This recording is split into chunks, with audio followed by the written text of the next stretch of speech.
Yeah, hello everybody. Today I just want to talk about how we're gonna standardize phenol. Like, I just need 1000 ppm of phenol solution, and this can be made by dissolving 1 gram of phenol in 1000 ml.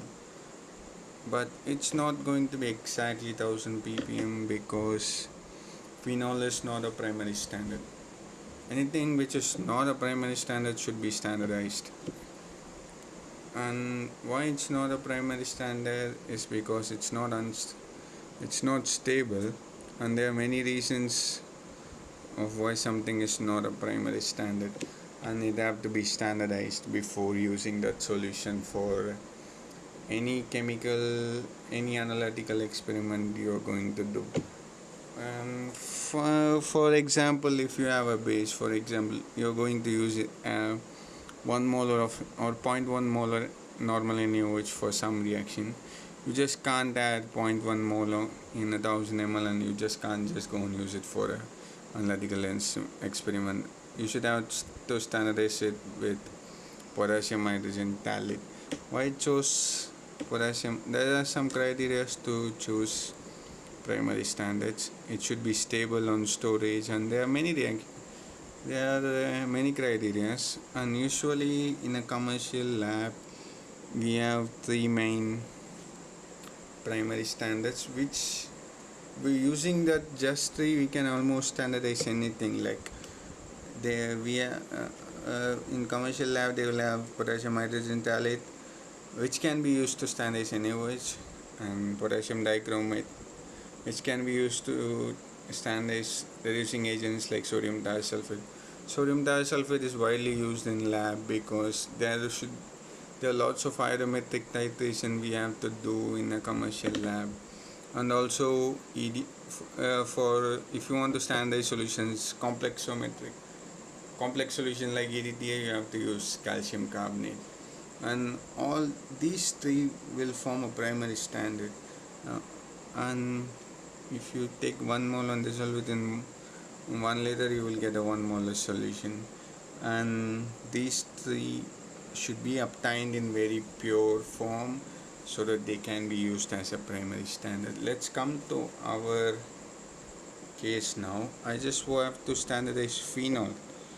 It's a mild acid. I can Therefore I can take KHP and standardize an NaOH, and I can do a acid base titration. I thought if before knowing this method, I just thought I can do that, but that's not gonna give me a perfect endpoint. Therefore, I just found a method to standardize phenol. In this method is iodometric titration. Definitely, I'm going to use sodium thiosulfate.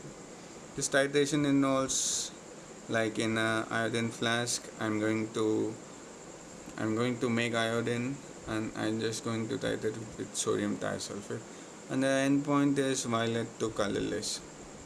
And to design I'm going to design a titration where I'm going to use phenol, and but I have to liberate iodine so that I can do the titration. Let's see how I did it. Like I took phenol, like a known volume, like 1 gram in 1000 ml phenol, but I just took 50 ml in an iron flask, and then I made this solution like bromide solution. What I did is bromination of phenol. Like I got a tribromophenol compound, and this reaction is quantitatively happening. It's like no phenol is left out. If I put this solution in a 50 ml phenol, like all the phenol present is going to react. That's why we used it in volumetric. That's what's special about this reaction. Whatever phenol is present, completely it's going to react, and therefore it will be helpful for us. And if we add excess of bromide, and all the phenol is completely reacted, and by finding out how much remaining bromide is present in the solution, we can know how much phenol is there and how much is reacted and how much is phenol is there can be found out.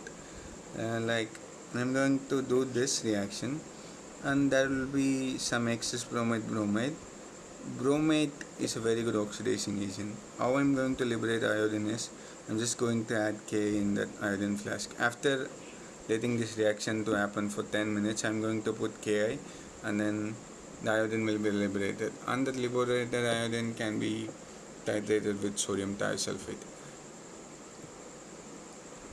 and also I will carry out the blank, and I will minus the blank with the I will I will take how much I will find out how much volume of sodium thisulfate is consumed for the blank, and how much is consumed for the phenol, and then by subtracting those two I can find out how much of bromate is reacted with this.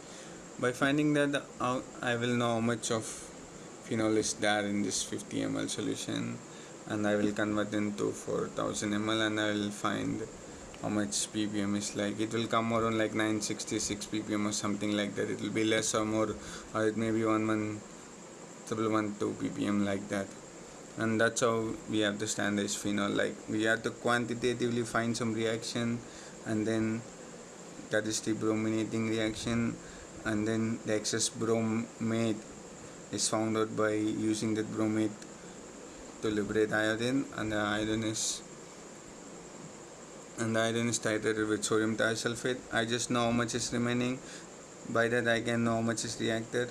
If I know how much is reacted, I will know how much phenol is there in the solution. Like there's a calculation like V1 N1 is equal to N2, and we will have a factor like 7, like that. And this is the idea. Like usually we don't standardize phenol in college, or I don't remember I did any standardization of phenol in college. That's why I just want to share it with all you people.